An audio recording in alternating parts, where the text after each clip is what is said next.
My name is Christian Cruz, and did you know that there are more than 800,000 sworn police officers in the U.S. today? That just baffles my mind. Now, not all law enforcement officers are corrupt, and today that is what I'm here to try to persuade you of. Because especially today, everyone is judging an entire career field off of the actions of a few. Now, what I want to bring to your attention is cops are people too. Just like you and I, they have families, they have kids at home. They're not at work and strictly there all the time. So their daily stress can cause officers to react in different ways that seem wrong in public eye.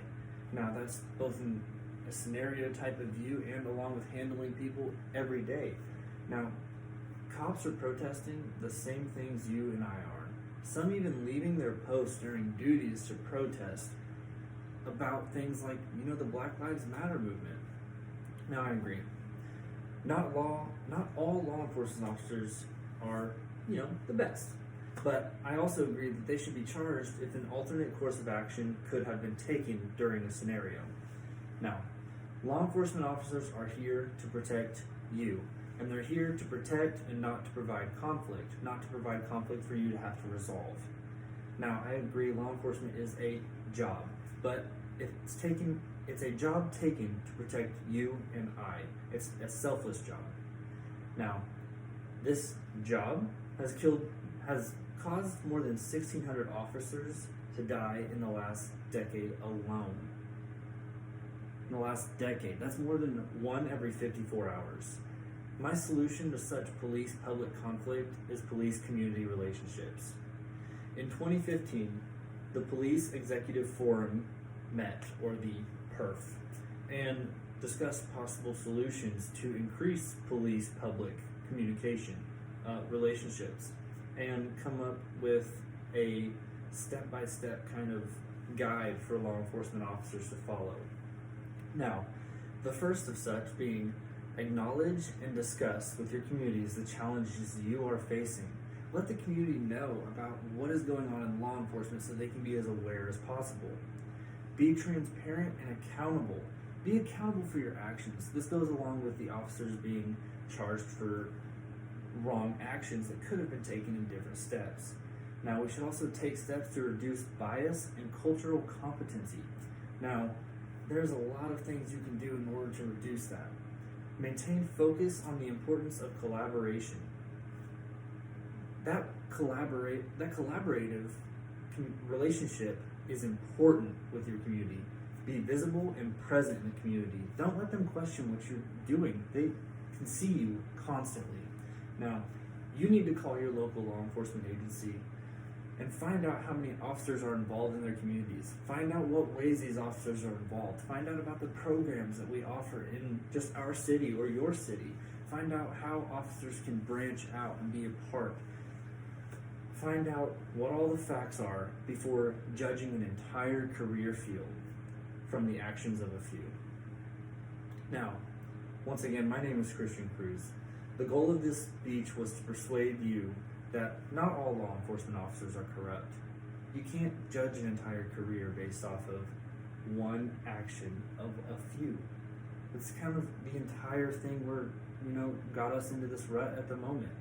That is why currently we have such an uproar when it comes to racism. Is you are judging one entire career field off of the action of one or two.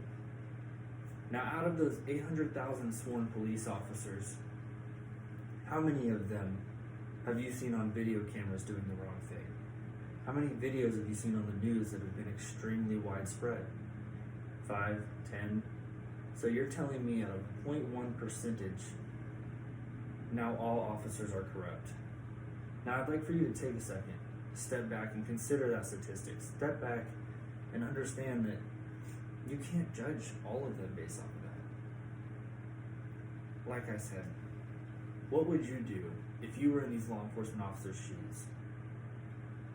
In a scenario that seems like they are corrupt, some of these videos you see that are officers, taking a shot at somebody that seemed like they had nothing wrong. Whenever you slow these videos down, or you just take a look at how some of these officers handle them, you would understand that they've only got about 3 seconds to react.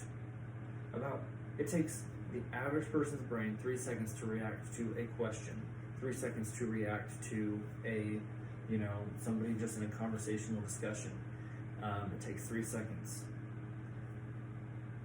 or less. If you were in that scenario with 0.3 seconds to 3 seconds, and all you saw was somebody rapidly reach, right here, anything, rapidly reach for the hand, in here, anything, I'm sure that how you would react would not be considered out of context in your brain.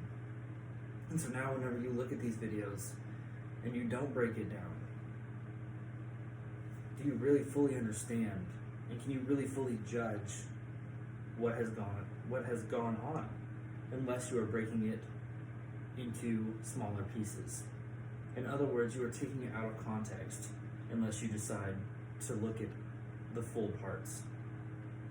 Now, I would like for you to consider the fact that you should indeed look at all these videos instead of immediately commenting on these social media pages, instead of hopping on and all of a sudden being like, oh, this officer's corrupt. The entire nation of police officers, law enforcement officers, are corrupt. Take a minute, reflect on that, and like I said, contact your local law enforcement, decide or discover what programs we offer in our certain cities, okay? Now, my name is Christian Cruz. The goal of this speech was to persuade you that not all law enforcement officers are corrupt. Thank you for your time, and remember to always keep your eyes open to new viewpoints and to new ideas.